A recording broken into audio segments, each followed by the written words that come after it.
Fonitec Headsets. Apoie a TV Call Center.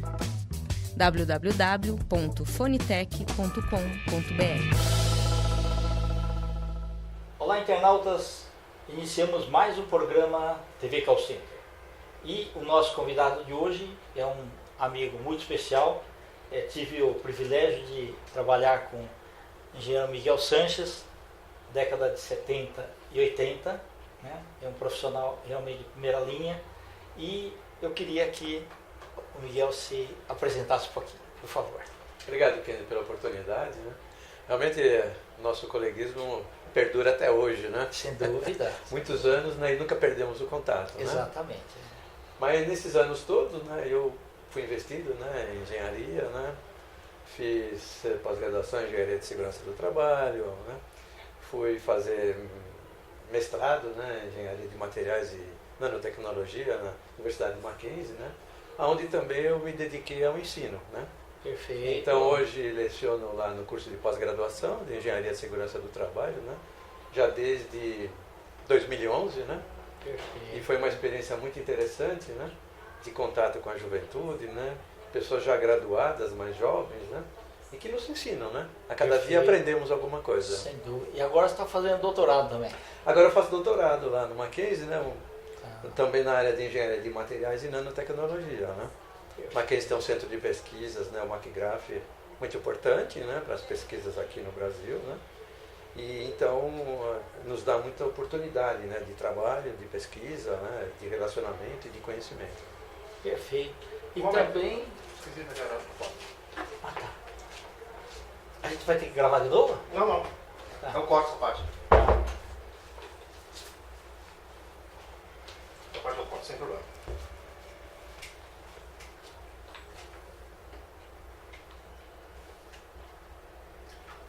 Ok. Miguel, e também agora você vai lançar o seu primeiro livro, então, que vai sair pela Editora Laços. Isso, graças a essa nossa amizade de longa data, né? Você me mostrou uma oportunidade que eu não tinha ainda considerado, não é? Que é transformar a minha dissertação de mestrado em um livro, né?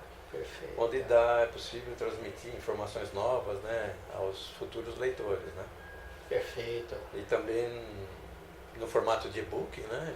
Que Tá facilita, né? Hoje o mundo é todo digital, né? Então sem dúvida. temos facilidade, né, Sim. para os leitores, né? Hoje o mundo é uma coisa assim muito mais próxima, né? Muito, que muito antes mais conectada. do que quando não existia internet. Nós dois observamos, né, Sem esse dúvida. crescimento da era digital, né?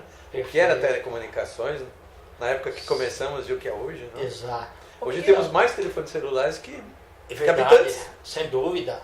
Ô Miguel, me fala o seguinte, quando você estava fazendo engenharia ainda, foi por um acaso que você acabou indo para telecomunicações ou assim, seria para alguma coisa de elétrica, sei lá, alguma coisa eletrônica, alguma coisa assim? Essa é uma pergunta muito interessante que você me faz, né? Ah, Obviamente, a hora que decidi fazer engenharia elétrica, né, eu me via como um futuro profissional, né, trabalhando na área de elétrica, né? certo. Ou em laboratório, ou numa área eventualmente de pesquisa, né?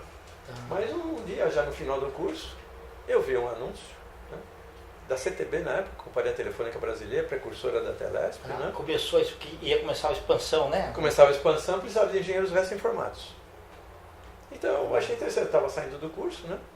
Daí me inscrevi. Me lembro de ter ligado muitas vezes, né, lá para o departamento pessoal, né? Ok. E aí um dia fui chamado e o rapaz, né, o recrutador, me falou, olha, eu sei que você é engenheiro, quer trabalhar numa área técnica, mas eu tenho aqui uma oportunidade na área comercial. O que o senhor acha? Eu falei, eu concordo, Tá bom, eu aceito. bacana. Então, minha ação, né, minha atividade, meu aprendizado todo começou pela área comercial. Ok. Fazendo uma retrospectiva hoje, né, eu achei que foi um bom início, em vez do que ter ido para a área técnica. Sim, verdade. Sem demérito. Acontece que na área comercial você é obrigado, né, a estudar os temas, né, a se relacionar com empresas, com pessoas, né, a fazer mini projetos, né, de telecomunicação. Sim. E na área comercial a gente aprende uma coisa que na parte técnica quase não tem, que é a flexibilidade. Isso. Né? Você tem razão. Você na área técnica, você está sobre um projeto, você recebe algumas coordenadas, alguns briefings, né, para poder, Certo. mas você não tem aquela coisa da dinâmica do contato pessoal. Sim. Por exemplo, feito uma proposta, né, para um serviço de telecomunicações, como fazer a pessoa comprar este produto, né? Exato, isso. Aí tem toda uma dinâmica que não está no projeto. Sim, exatamente. E isso requer aprendizado, né? Sim. Você exatamente. tem que analisar os contatos, ver se você pode aproveitar uma melhor forma no próximo contato, né? Você tem que ler. Então eu acabei focando a área comercial, né? Sem perder a técnica, né? Que foi muito Perfeito. interessante. Ok. E naquela época, os internautas não saberem que esse mundo é totalmente diferente hoje, né? A gente lá, naquela época, tudo era em cima de mesa, com papéis, tinha arquivos com pastas que a gente pegava os documentos, né? Sim. E a forma, tinha o telefone, né, que é fixo, e também o telex. E tinha uma agenda de papel. Uma agenda de papel, e o telex também que era bastante utilizado. Usava-se telex ainda. Ainda não tinha o fax, que seria a década de 80, Sim, ainda, viria né? Mas depois, década de 70, o telex Isso. predominava bastante. Né? Até a telex foi pioneira, né? Em ter um fax, né? Térmico, né? Certo. Exatamente, Ô Miguel, então da CTB, depois aí formou-se o grupo Telebrás, né, em 72, aí começou o modelo das operadoras junto com os governos do estado. Sim. Então nós tivemos Telesp em São Paulo, Telerge no Rio, Telebahia e assim por diante. Sim. Tá? Você participou dessa transição, Sim, né, de todo isso. sim, participei dessa transição e foi interessante, né? Porque nessa época da transição eu estava começando a me relacionar com grandes assinantes, grandes clientes, né? Perfeito. Num projeto pioneiro, né, do engenheiro Portela, né? Foi a ideia que ele teve, né? E ao invés dos grandes clientes virem a companhia telefone ir a eles, Sim. entender suas necessidades e promover soluções, ou buscar soluções dentro dos órgãos internos da empresa que nós conhecíamos.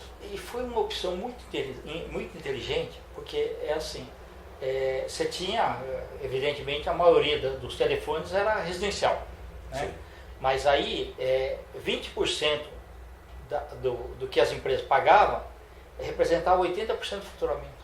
Exato. Então realmente eles precisavam Exato. ser melhor atendidos. Precisava. E era uma época, né, que talvez alguns ouvintes, né, se lembrem, né, havia uma escassez de telefones. Sim. Era muito comum as pessoas ficarem na fila anos esperando um telefone. Sim. E as empresas que precisavam expandir também tinham dificuldades, né? É claro que a empresa promovia algumas possibilidades de atendimento, mas a escassez era uma das coisas realmente que nos obrigou, não é, a soluções especiais, muito estudadas, né? Certo.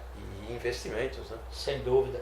E para os internautas entenderem, o telefone, depois da casa, muitas vezes era bem mais caro, às vezes era mais caro do que o carro. E era colocado em imposto de renda, né, Miguel? Era um bem que poderia ser arrestado pelo juiz, né? E você comprava e recebia ações também. Você né? declarava o imposto de renda religiosamente, né? Perfeito. E era uma fase interessante, né? Hoje os astronautas não vão, talvez os mais antigos da nossa idade vão se lembrar. Antes, para você receber um telefonema, você tinha que ir para casa, né? Exatamente, Hoje o telefone está com você o tempo todo, né? Exatamente, Você está conectado o tempo todo. Sim. Isso dá uma dinâmica em todos os tipos de negócio, né? Perfeito. Miguel, você lembra assim da tua primeira experiência em, por exemplo, sair do escritório, né, que é uma coisa que o convencional era ficar no escritório, e numa empresa ver como é que funcionava a parte de telefonia daquela empresa e ver assim o que ela realmente estava precisando. Você lembra disso daí? Lembro. Qual empresa que foi também? Lembro sim. Dentro desse projeto do engenheiro Portela, né? Nós recebemos, né? Era uma equipe acho que de 5 engenheiros, se não me engano, na época, né? Todos os recém-formados, né? E então nós recebemos uma carta de apresentação para um determinado lote de grandes clientes, né? Então eu me lembro muito bem, né, de alguns desses clientes, né? Certo. Um deles, o primeiro que eu visitei foi o Banco do Brasil. Era no centro, Paulista? Era no centro, né? era aquele prédio bem lá no miolo da cidade. Né? Ok, perfeito. Então eu fui visitar, me apresentei, né? Houve, claro, um espanto e uma satisfação, né, desses... Porque não dos era gerentes. normal. Não era uma companhia porque, telefônica ir. normalmente era assim. As pessoas eram reféns, as empresas eram reféns das concessionárias. Tinha que ir lá na 7 de Tinha que abril. ir lá mesmo, né? E E na pedir. 7 de Então, abril. você tendo uma coisa assim, dessa natureza, impressionava mesmo. Impressionou. Então o primeiro impacto foi muito positivo, né? Então validou aquela ideia inicial. O segundo momento era que a empresa, Banco do Brasil e outros, né? Anderson Clayton, empresa de grande porte, Serviço Exército, Aeronáutica e várias outros, né? Secretaria de Segurança Pública, né? Que mostravam as suas necessidades.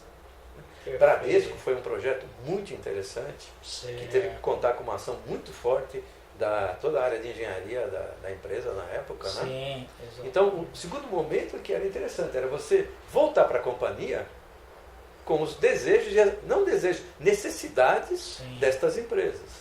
E você tinha sido apresentado como alguém que iria buscar soluções.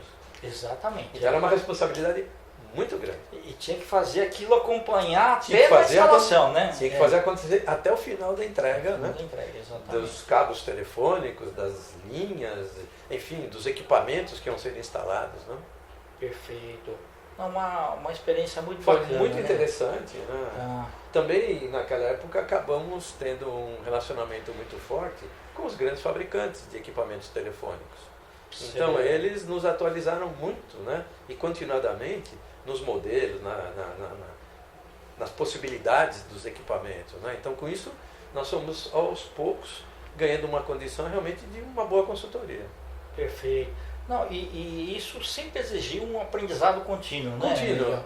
Com as Contínuo. pessoas, né? Eu diria que a vida, né, de um profissional, falo por mim, falo por Sim. outros, né? O aprendizado é contínuo, né? Exato. Nós saímos de um telefone que era um aparelho, um fio físico, né? E hoje nós temos no bolso um computador que, entre outras coisas, ele fala. Exatamente, Nos conecta com outras pessoas, né? Perfeito. Então, e nós fizemos projetos juntos aí, principalmente na parte lá do Instituto de Engenharia, Sim. que você ministrou o curso de telecomunicações para Sim.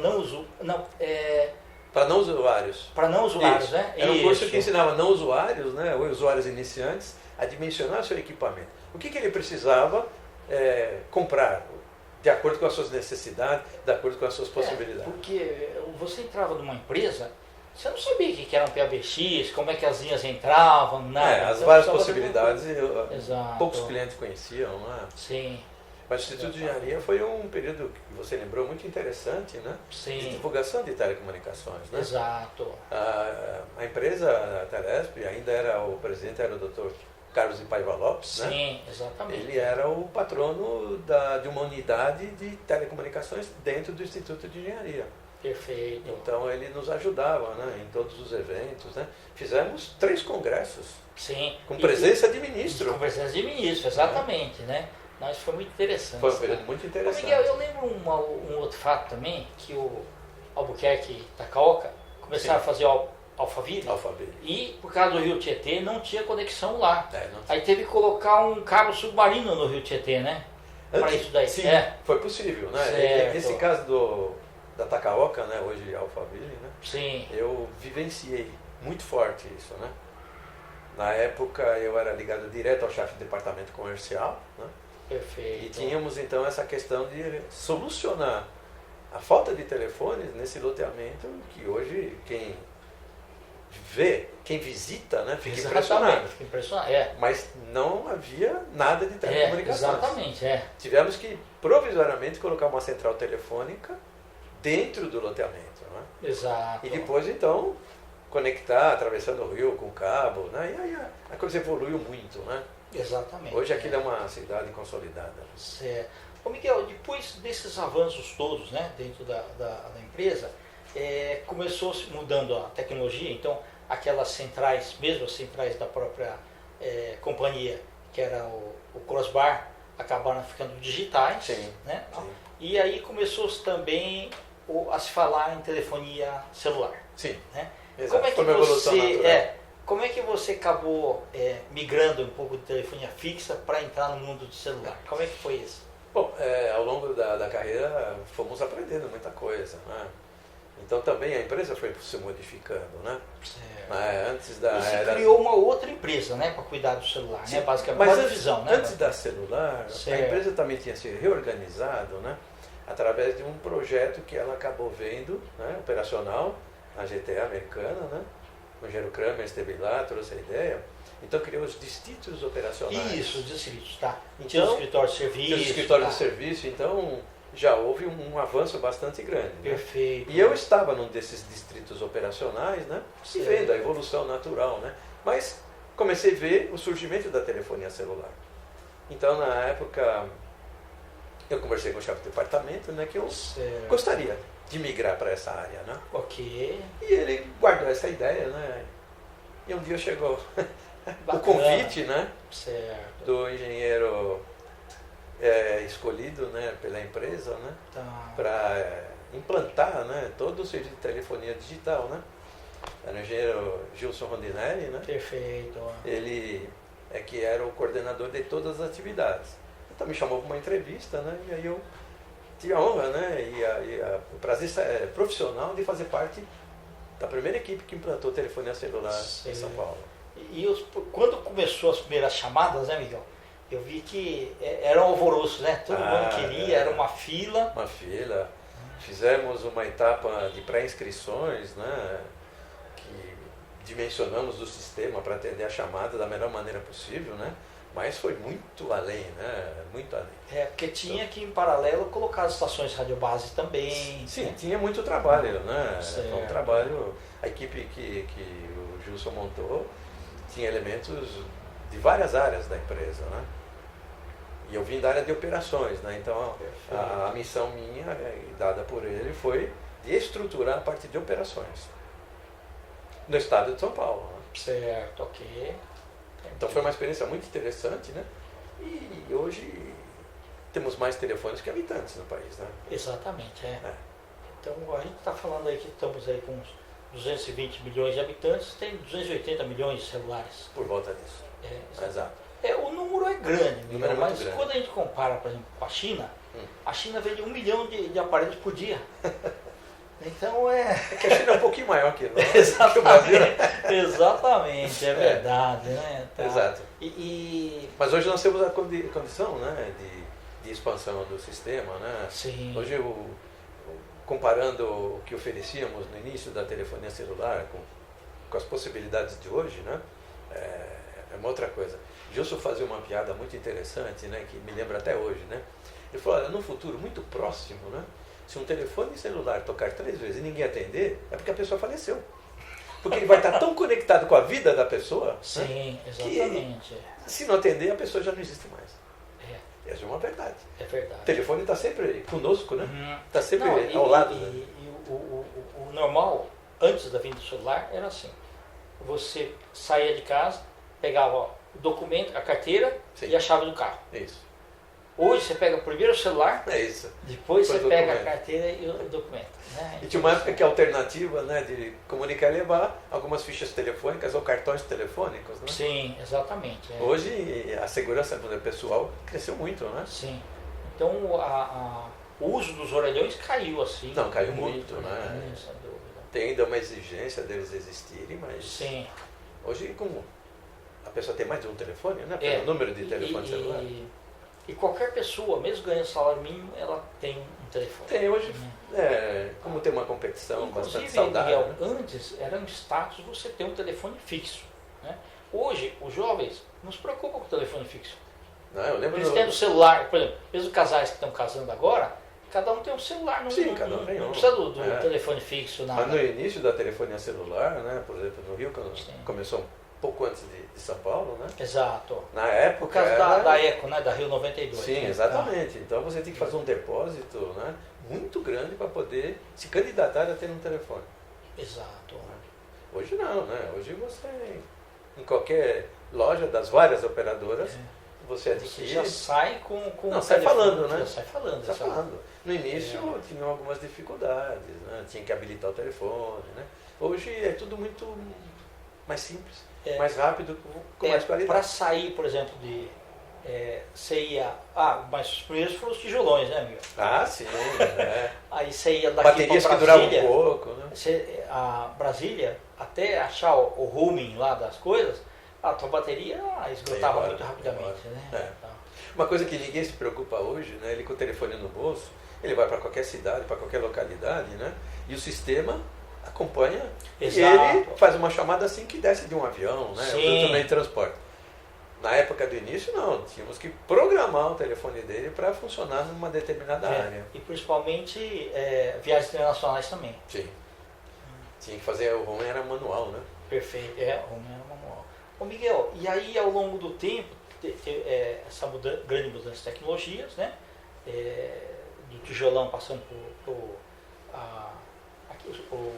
aquele que abria lá, Tinha o os StarTAC, cartazes, né? né, por Isso, exemplo, parecia aquele do Jornal das Estrelas lá do Capitão Kirk, né? Então, tivemos aí até novos modelos aí mais atuais. Sim. O interessante de tudo isso é que o telefone, ele passou, todas as coisas que foram acontecendo foram inseridas dentro dele, né? Sim. Ou seja, tudo que tem do mundo real foi Está incluído no dentro do virtual. Concordo né? com você. E também o WhatsApp, Sim. que acabou com a receita da grande parte das receitas. Não sei dizer quanto foi a afetação, né? Mas é uma concorrência. Né? Principalmente da parte física, né? É uma concorrência, né? uma Com algumas facilidades de você mandar imagem, né? Exatamente. É uma outra forma de comunicação, né? Sem dúvida. Mas hoje você carrega o seu banco no bolso, né? Sim. Você tem acesso à nuvem, então qualquer documento emergencial que você precise, você tem acesso, né? Sim. Outra coisa, né, Miguel? Eu me lembro o seguinte, a lista telefônica. Aquela páginas amarelas, eu lembro que a quarta capa, que é aquela que descansa na mesa, era leiloada. Quer dizer, o página amarela era inteirinho pago. Né? Inteirinho pago. E aqui era leiloado. Ou seja, porque quando você pegava a lista telefônica, você olhava a capa, invariavelmente todo mundo olhava esse daqui. Eu me lembro que a Graneiro ganhava muitas vezes. É uma atividade comercial muito intensa. Muito intenso. A edição de listas, né? Sim. E era um trabalho muito complexo tinha de atualização. Também, né? Isso. E tinha páginas amarelas. Realmente. Hoje tem o Google. Hoje isso tem outros meios, né? De encontrar pessoas. Isso. Até o Mapograph, né? O Waze acabou com hoje tem um GPS integrado a qualquer telefone, né? Exatamente. Então você tem um mapa ativo, né? Ativo, Aqueles mudou mapas... a mão da direção da rua, ele já localiza, né? Te dá condições de tráfego, né? Exatamente. Era diferente de um mapa estático, né? Como temos, né? Exatamente. Então, mas assim, eu vejo assim, os jovens, principalmente, utilizando muitas vezes o celular, a pessoa senta do lado dele e está mandando mensagem lá. Mas precisa de vez em quando sentar, tomar um cafezinho, desligar o telefone e conversar, né? Conversar, né? Por palavras e não por bits e bytes, né? Tá certo. Maravilha. Miguel, foi um prazer enorme ter batido esse papo com você, tá? Pro programa TV Call Center. Espero que você volte outras vezes, tá bom? E você quer deixar seus contatos? Sim, algum e-mail, telefone, sim, à vontade. Gostaria. Eu acho que nesta área de telecomunicações, né, algumas questões podem surgir, né? Então as pessoas podem ligar ou enviar e-mail para Sanches, com Z no final, @infomóvel.com.br. E aí eu terei prazer em responder. E muito obrigado pela oportunidade de estar aqui com você, nessa nossa recordação quase que histórica. Muito obrigado. Obrigado, Ken. Renaldo, assim, então, com os agradecimentos ao amigo Miguel Sanches, grande profissional da área, nós finalizamos mais um programa TV Call Center. Grande abraço e até a próxima.